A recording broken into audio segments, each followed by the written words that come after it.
I think the great thing about walking is that you're going at such a slow pace that you have enough time to take in your surroundings properly.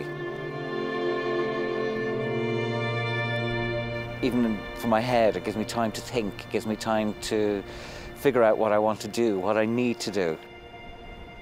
By the time I come home, I feel refreshed, invigorated and ready to go.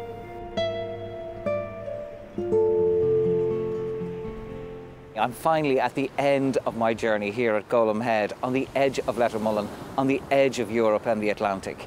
It's been an incredible 2 days.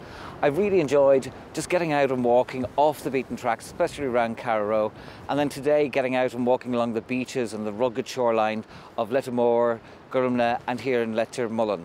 But I suppose for me the biggest highlight has to be my going out on the Gleitog this morning. It was absolutely fantastic, and I would just give some advice. It would be, if you're ever going to any part of the world like this, always ask, is there a chance that you can go out on a boat? Because you get another perspective of the landscape, and I've just had an incredible time. I hope you've enjoyed it. I certainly have. Take care.